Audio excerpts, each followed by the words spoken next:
in cats and dogs, other animals, four-legged mammals, the larynx is almost just posterior to the oral cavity, like this. And in fact, food that comes in to the throat will pass below the level of the glottis, around either side of the larynx into the esophagus behind here. So rarely does food ever pass over the top of the larynx. You still have this epiglottis that closes things off, and the ventricular folds are still closing things off. But that anatomy becomes especially important in humans, because in humans, what we see is this. The larynx is dropped in the pharynx all the way down to here. And that is associated with the evolution of language, because as the larynx drops, we end up with a much larger pharynx for speech, to manipulate the sounds that are coming up and out and the resonating chamber.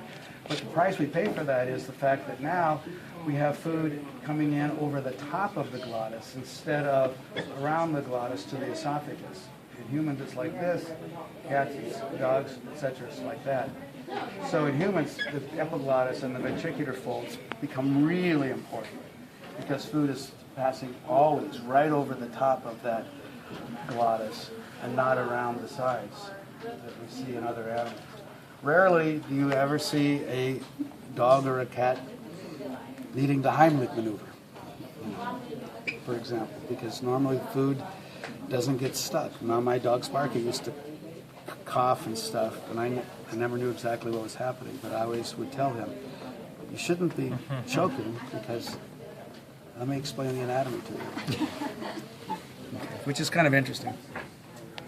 Now let me show you something else that's pretty interesting. This cat over here, so field trip. Sorry. No, this is the cat and in fact I forgot where I was. I cut high up in the neck, but because the larynx goes way up into the head, I didn't cut up high enough, and so here we don't see any epiglottis, but you do get a good view of the arytenoid cartilages right here, and see those bumps? They're larger in diameter than the vocal folds, but those bumps right there are the arytenoid cartilages. You know what the arytenoids are, those little pyramidal shaped structures. And another thing you can see here, thanks to my messed up dissection, is the esophagus. There's the esophagus right there. That passes behind the larynx. That's the thyroid cartilage right there. You can see the cricoid a little easier here, and then of course the esophagus passes on down to the stomach. But another cool thing, hey, Tokucho, come here. Don't go yet, Tokucho. This is so really cool. Anyway, as I was mentioning with the cadaver, these lungs are collapsed, and the lungs normally would completely fill this space. But, and this isn't all that dramatic, but you can make a cut in the trachea.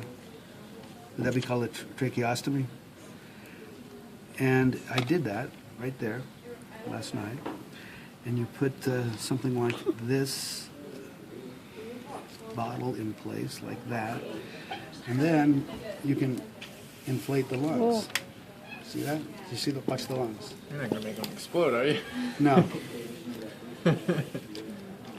And with a little more pressure, you can inflate them a little more than that. Frankly, that's pretty good, because the tissue hardens up because of the preservative, and they don't inflate as much as they would otherwise. If this were an unpreserved cat, these lungs could inflate 3 to 4 times the size you see here, even.